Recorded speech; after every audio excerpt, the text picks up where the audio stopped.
Morning students, now we'll go for the next type of ADC, that is nothing but your linear ramp ADC. So it comes under your integrating type ADC there. So in a linear ramp ADC, what we are going to do is we are going to have your comparator. Your comparator is going to compare your analog input with respect to your ramp generator there. So the ramp generator is going to be given here as VR, the voltage that is going to be given to the inverting terminal of your operational amplifier is going to be VR.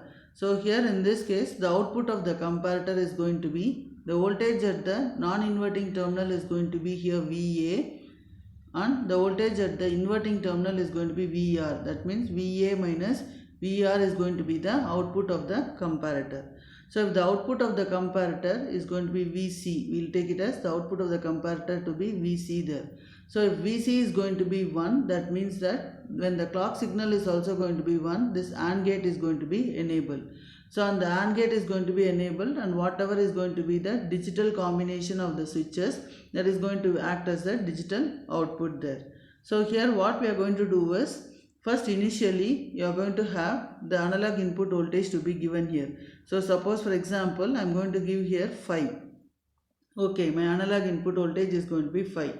My ramp generator is going to start generating the ramp, and this D1 to D5 are nothing but it is a 5-bit digital output what we want to get. So we are going to convert this analog input voltage to a digital output there. So here in this case, if I am going to see the clock pulse, your D1 is going to be the MSB bit and D5 is going to be the LSB bit there. So now my ramp signal is going to be 0. So 0 means my D5 bit is going to be 0. So I'll have it as, this is your D1 bit, this is your D2, this is your D3, and this is going to be your D4, and this is your D5 bit. So suppose I'm going to assume that this is your LSB bit. Here we are going to have this bit to be zeros there. And this register is nothing but a combination of your flip-flops there, where it is going to act as a register there. So parallel out register. So here depending upon the clock pulse, each bit will be set. So now initially my ramp generator is going to be 0. So when my ramp generator is going to be 0, here we are going to see that my output here clock pulse here VC is going to be here VA minus VR. That means it is going to be 5 minus 0. So 5 minus 0 means you are going to have the AND gate output to be high. That is a positive one. So positive means my AND gate output is going to be high. And during the first clock pulse, my AND gate output is going to be high and my D5 bit is going to be set. So my D5 bit is going to be set. That means that my clock pulse is going to be, during your T1 I am going to have one clock pulse. That is when the comparator output is going to be high. Now my input is going to slowly increase. So it is going to go to the next stage. So that is my input is going to be now 1. When my input is going to be 1, the VR is going to be 1 and my comparator is going to compare the voltage. So 5 minus 1 is going to be, again your output is going to be high. When output is high, the second clock pulse is going to be given. During the next clock pulse, my AND gate output will be 1 and I am going to have the D2 bit to be here. Your D2 bit, that is the next bit is also going to be set. So I will not be getting the output at this point. The next clock pulse will be counted. So here this is the second clock pulse will be there. And next when my ramp waveform is going to be further increased, here the input goes to 2. When input goes to 2, it is going to be your 5 minus 2, it is your 3. Again my output is going to be high. That means that my clock third clock pulse will be coming, and that will be got at the output of the AND gate there, and it will be stored in your register there. So it is going to be stored in the register. Now the third clock pulse is also got there. Next when input is going to be 4. So when it is going to be 4, you are going to have the output to be your, again your high there. When the output is going to be high, your AND gate output is also going to be high. So fourth clock pulse will also be counted by this register there. And next when my input is going to be 5, so 5 minus 5 is going to be 0. So when the output of the comparator is going to be 0, even if a clock pulse comes, you know the truth table of the AND gate, the output of the AND gate will be 0. That means that we have totally 5 clock pulses that are going to be present there. So here in this case, when the comparator output is going to be high, how many clock pulses are going to be present? When the comparator output is high, that number will be got at the output. So we will be having the output to be here 1 0 1. So these two bits will be here 0 0. So this will be the digital output what I will be getting. So here, based on the ramp output, we are going to see the status of the comparator.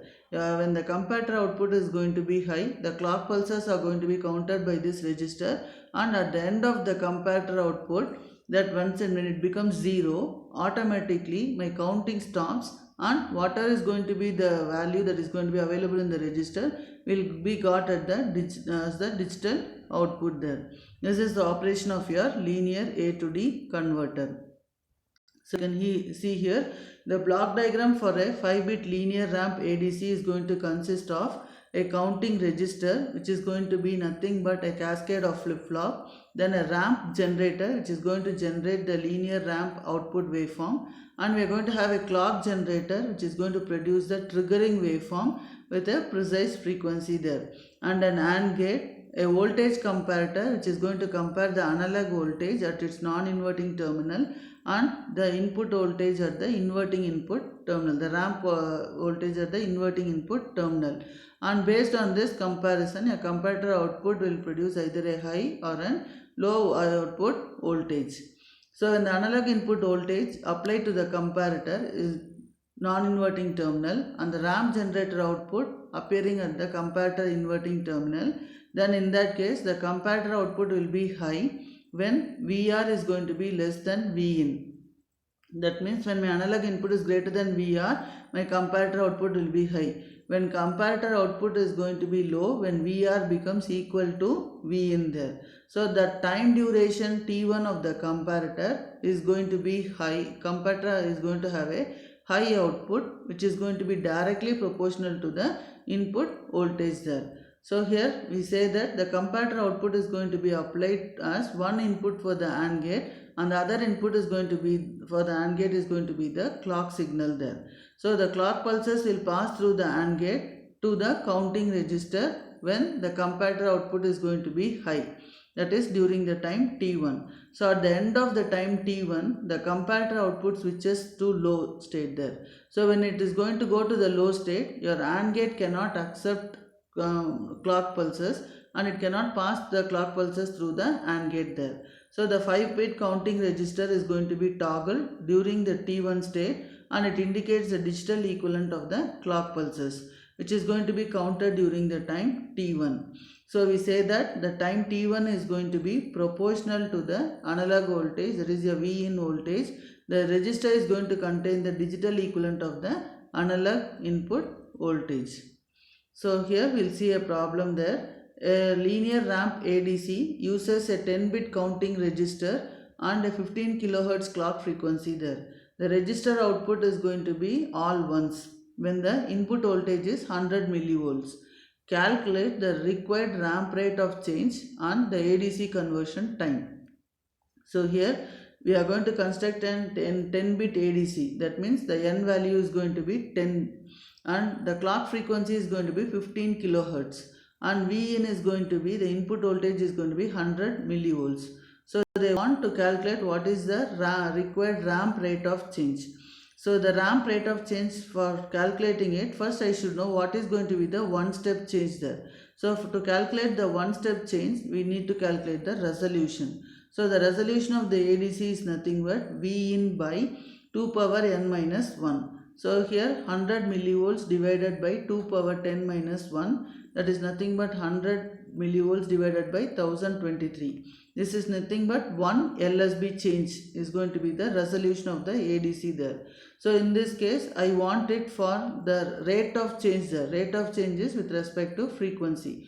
So here we are going to multiply the resolution of the ADC with your clock frequency there. So in that case it is going to be, when I multiply it with 15 kilohertz, your ramp rate of change is going to be 1.46 volts per second.